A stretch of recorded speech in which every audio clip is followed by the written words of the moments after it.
Okay, so dito. So, ayan, itanggal natin yung kanyang ito, yung cap niya. Ay, yung takip niya sa unahan, sa taas. So, binagsak lang natin to same din sa method nung pag-remove nung sa baba na cover niya. So, nung binagsak natin, natanggal siya. Ayan siya. So, ah dahil natanggal na natin, pinalitan ko na lang din yung kanyang hall sensors dito. So yun, bagong hall sensors na to yung nakalagay dito. Ayan siya. And then sinecure ko lang ng cable ties din dito, same dito siya. So now ibabalik na natin siya. So balik natin assembly. Ayan siya. Ayan. Ito yung itsura niya.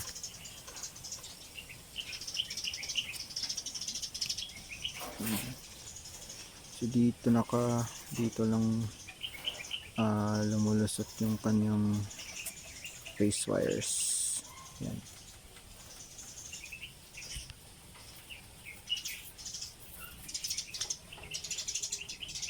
Yan siya. So yan, nalang natin. I-assemble na natin kasi yan, yung dalawang set ng hall sensors niya. And then test natin after natin ma-assemble. Yan, meron pala siyang lock dito. So yung lock nito is dito siya nakalagay. Dito siya banda. So pasok lang natin to. Meron tayo ditong pampabuka ito para mag-expand siya, para mapasok natin siya. Try natin to. Dito lang siya. Yan.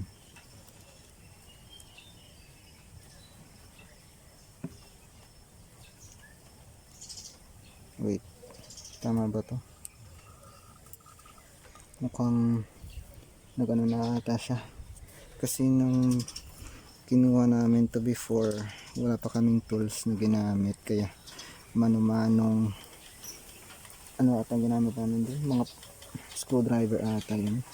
So mano-mano na pagkuha, kaya siguro nag-expand na yung kanyang lock. So ang mangyayari is natin siya,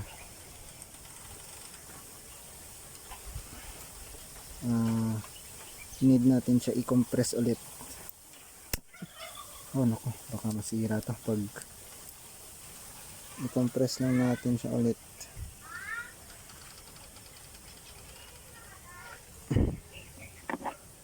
Ang problema nito, baka mabali ito pag nasobrahan ko ng compress.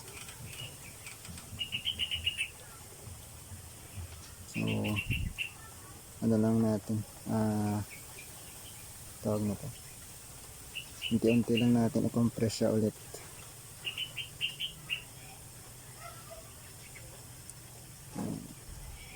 Mukhang nasobrahan siya ng expand last time, kaya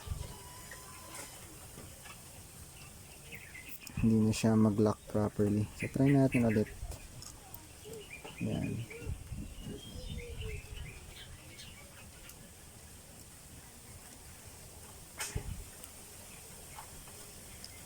Pag hindi pa rin to mag-lock fully, no choice tayo, bibili tayo ng bago, or well, baka na-compress pa naman siya. Yan, sanig, fully lock na siya. Medyo mas mahigpit siya compared kanina. So ito siya ngayon. Yan. So nandyan siya naka-presto. Yun po yung lock ko, yung tool ko, yung dulo niya parang hindi natuwid. Yun, nasobrahan siguro ng pag compress ko kanina. So ito lang siya. Yan. So, dyan lang siya naka pwesto. Yan. Yan. I think okay na siguro to. Medyo loose pa siya, pero I think okay na. Hindi na siya matanggal nito. I mean, kailangan mo pa rin ng tool para tanggalin siya. Hindi na ito matatanggal.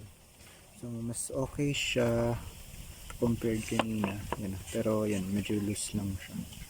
Hindi ko kung kailangan pa ba natin i-compress pa to or okay na to. Okay, so, ito yung cover natin sa baba. Yun siya. So, unahin muna natin to. Yan, ito yung kanyang bearing. Yan.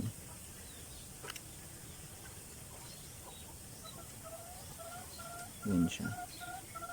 And ito yung kanyang cover sa baba. Yan. So, mangyayari is lalagay natin to dito. Yan. Parang ganyan siya. Then, pasok lang natin siya dito nang malapat siya na malapat siya properly dito. Okay? So, lagyan muna natin to ng grease. Yung gagamitin natin na grease is ito. Synthetic high temp grease. Hindi ako sure kung tama ba to na grease yung gagamitin. Kasi try ko lang to kasi high temperature siya. Para hindi agad malusaw yung grease natin. Ayan. So yun siya. Yung laman niya. First time ko makakita ng grease na may ganito. Anyways. Ayan. So, ito yung laman niya pala. Amazing. Okay pa ba ito? Okay. So, sa Ace Hardware ko binili. Ayan. Then, lagyan lang natin ng grease. Yung dito, palibot dito. So, high temp yung binili natin. Dahil umiinit yung motor natin. Especially kapag malaki yung load niya. So, high temp dapat yung gamitin natin na grasa. Dito, lagay din tayo dito. Ikot. Yan.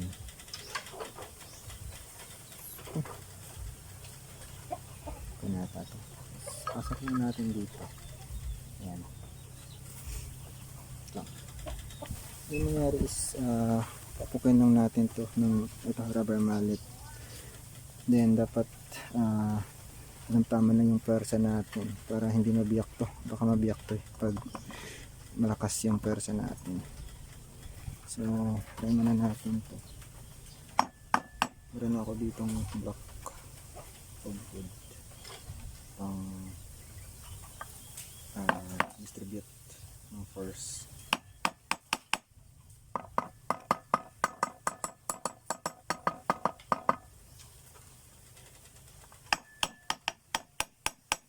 So ayan, dito natin siya nilagay muna para medyo mas matigas to na platform. And so far, yan, medyo pumasok na siya.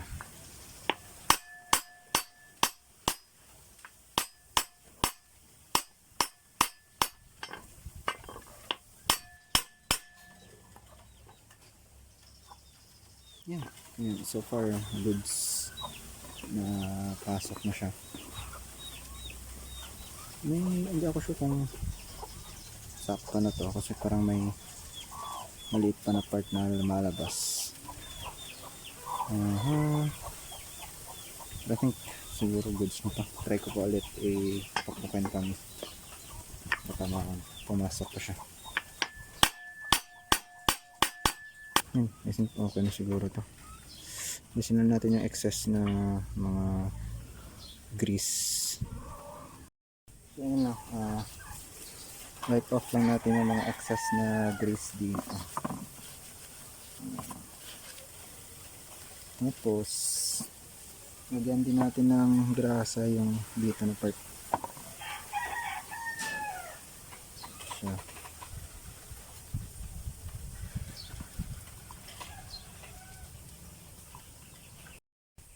So, ito na yung gulong natin din.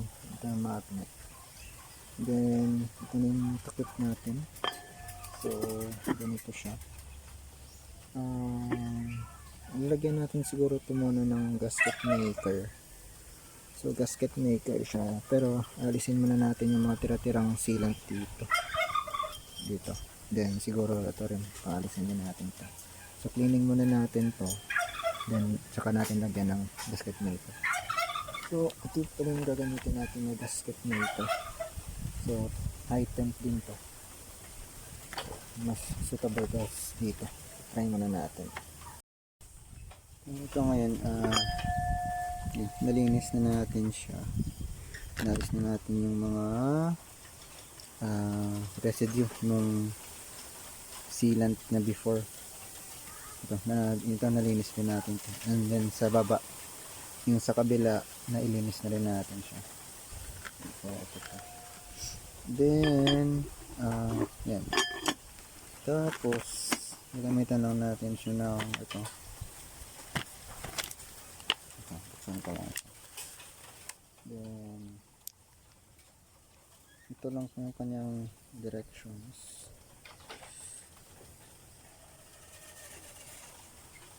Okay.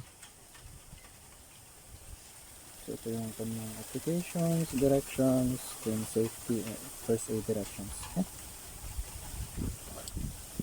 Then, ito,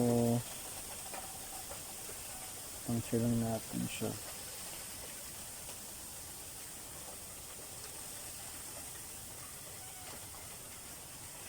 Yan. Next is, gamitin natin ito. Wait. So, wala pa pang butas to.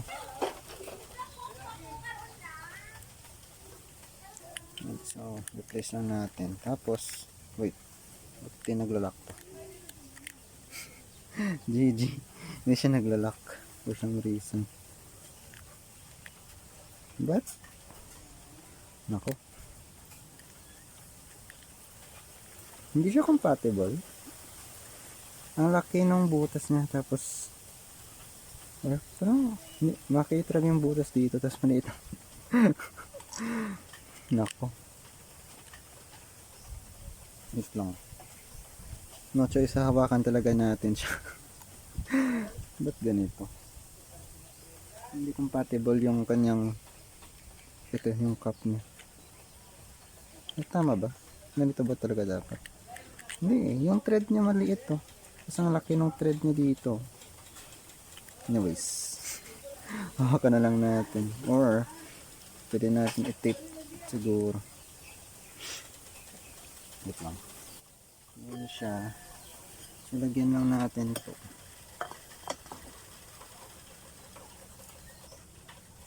Yan.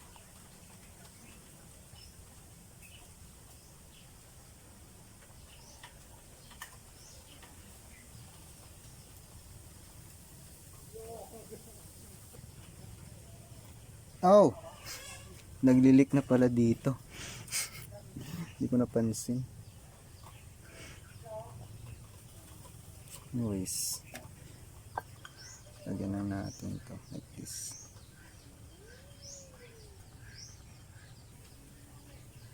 No.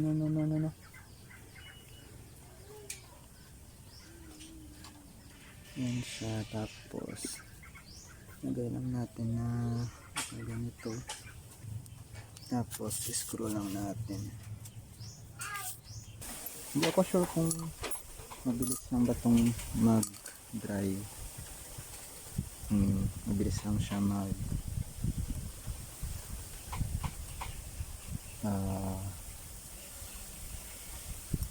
matuyo.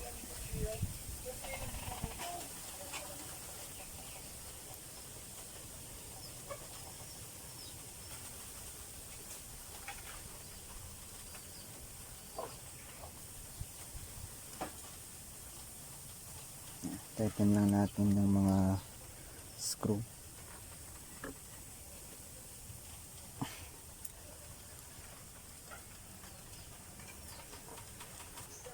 Yan. Tapos remove lang natin yung excess dito.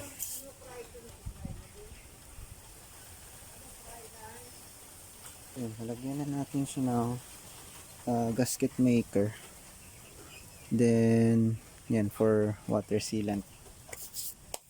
Next natin is ito. Yan. Woohoo! Nalagyan. Yeah, ito. So, ilalagay natin dito yung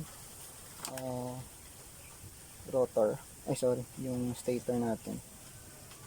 So, dito natin siya papasok. So, try natin ngayon. Hopefully, wala mangyaring masama. I mean, baka mabiyak o baka may mabiyak or something. Okay, so, ito ngayon yung natin, magnet natin. Tapos, nakabit na natin yung sa pang ilalim na cover niya. Then, ito yung rotor, ay yung stator natin. So, I think, need natin muna ipasok siguro dito yung sa itaas niya na cap na cover pala. Then isalpak na natin dito after. Yan, so ito lagyan natin ito ng grease yung palibat dito. Lagyan din natin ito ng grasa yung palibat na. Ito yung sa ano niya, yung kanyang bearing sa itaas or sa other side.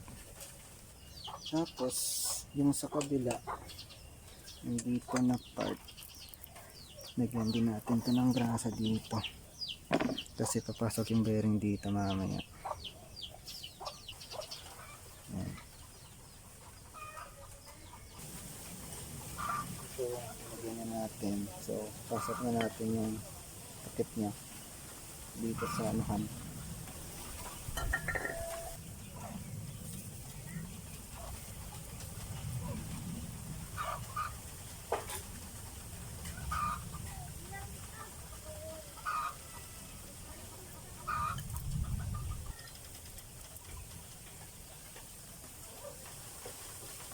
Ayan siya. Teka lang. Pupukin ko lang muna na martilyo para may pumasok.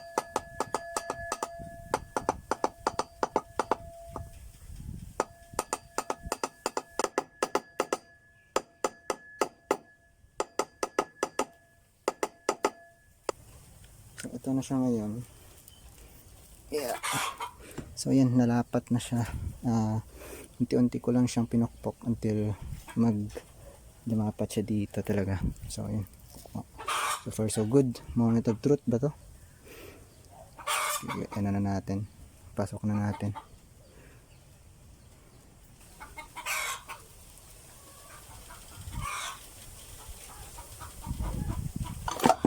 Yan. Ito. So yun, pumasok siya. Need lang natin ata i-adjust para pumasok talaga siya sa bearing niya. Yan siya maliit. Yeah. Yun. So need lang natin siya i-compress. Hindi ko alam kung paano. Wait lang. Ganitoin natin siya. Unti-unti na ganito. Until lumapat yung side na to. Kasi ngayon kung makikita nyo, may ano pa dito. Yan. So try natin. So ito siya ngayon, no. Medyo may space pa siya, pero nilagyan ko na siya ng screw.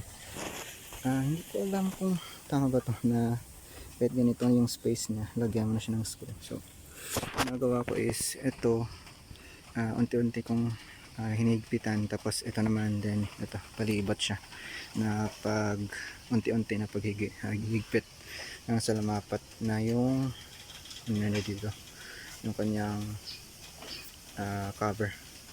So try natin na unti-unti siyang higpitan kung lalapat ba siya o hindi, kasi binagsak ko siya unti-unti. Yan, so medyo lumiit na yung gap niya. That's the time na nilagyan ko na siyang screw palibot.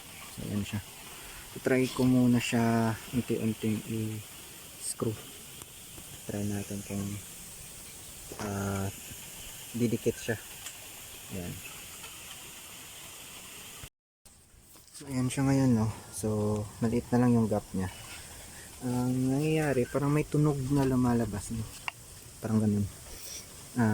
Siguro dahil unti-unti siyang nagsisikip. So ngayon halimbawa sinikipan ko dito yung other sides niya, yung ibang mga screw, halimbawa dito, no, dito sinikipan ko, unti-unting naglulusen or lumuluwag yung mga screw dito. So kung halimbawa dito kanina mahigpit siya, nung balikan ko yan maluwag na siya. So I think unti-unti mo lang siyang, ayan, ito napakaluwag na dito kasi kanina mahigpit dito. So ngayon maluwag na siya, then higpitan ko lang siya ulit until na fully sealed na siya. Yan, so palibot mo lang siya na pagigpit. Yan, kung narinig niyo yung ganong sound kanina. So yan, so dito napakaluwag na dito. So ayan, unti-unti ko lang siyang higpitan dito. So ganun lang yung ginagawa ko. Yan.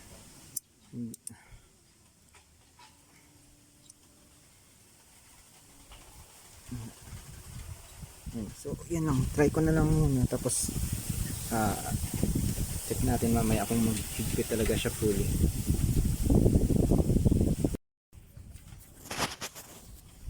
Okay, so ito siya ngayon, update natin. Yan. So may mga side na hindi talaga siya fully dumikit, fully na nag-seal.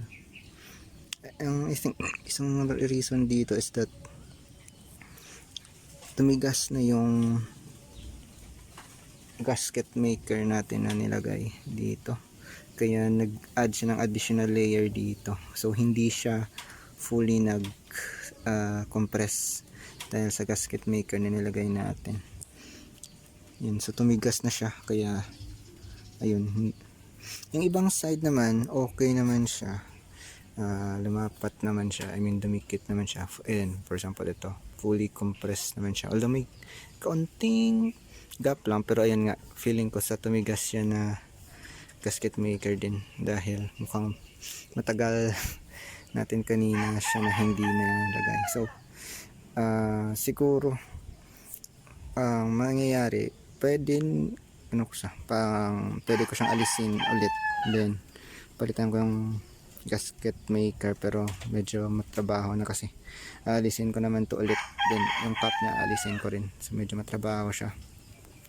Although yan, pwede much secure yan na option kasi para hindi pasukin ng tubig yung pero ito, so far ito kasi tumigas na rin yung gasket maker. I think parang rubber sealant na rin yan siguro, not sure lang. Pero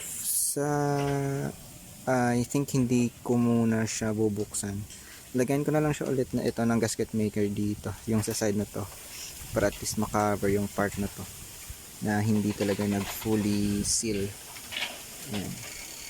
Ayan siya. So ayan, update pala dito, kinabit na natin siya sa swing arm. Dito siya ngayon. Ito yung swing arm natin na ginamit, I think Tramdo ata to yung brand niya, pero yan, I think mga ilang years, 1 year na ata, 1 year, 2 years, so mga 1 year na. So yan, may mga gasgas siya dahil sa tama ng center stand, kasi hindi siya kasya dito sa ating 7 kilowatt na motor, kasi 10 inch to na 10 inch ito na motor, 10 inch yung kanyang size. Then medyo mataba kasi siya, yan, so mataba yung niya, ito medyo malaki yung part na dito, so hindi siya kasya, kaya yung ginawa natin, yan, nilagyan natin siya ng ito para spacer. So, ilang ano to, 7 ata to. 7 washers yung nilagay natin dito. Same din dito, 7 din dito. Itong washer nilagay natin. Tapos, yan. Then, 20 mm lang na disc rotor yung kinabit natin dito. Yan siya. Ayan. So, ito yung kanyang swing arm. So, kabit na lang natin siya. Then, yung kanyang, ito nirepair na natin yung kanyang hall sensor wires dito. So, dalawa siya. Isa yung backup. Yan. So, backup lang yun. Kinabit lang natin wire by wire. Yung mga naputol na kinagat ng aso. So, mana-mana nating sinolder. At then, nilagyan na lang natin din ng tape for ano siya, para hindi siya madaling maputol yung kaso. And then ito yung face wires. Medyo makapal siya. I think madyan siguro sa 6 AWG siguro to. 6 or mga 6 or 7 AWG yung wire nito. Medyo makapal siya. And then yan, medyo matigas siya. Copper wire ata to. Medyo matigas siya na wire. So yan siya ngayon. Yan. Kabit na lang natin. Then yung ano pala, yung dito pala sa ating nilagyan natin ng ito. So ito pala yung nilagyan natin ng gasket maker. Yung palibot nito. Yung mga hindi nalapat. So ito, nilagyan natin siya ng gasket maker ulit. Pero dito lang na side na. Para hindi lang pasukin ng tubig. Panigurado na lang.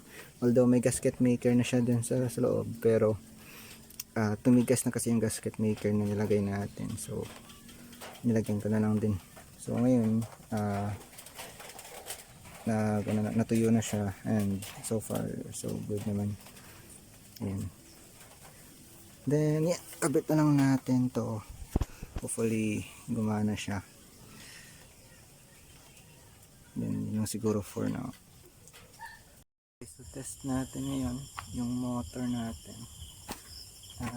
Nakabit na natin siya sa dito sa ating scooter.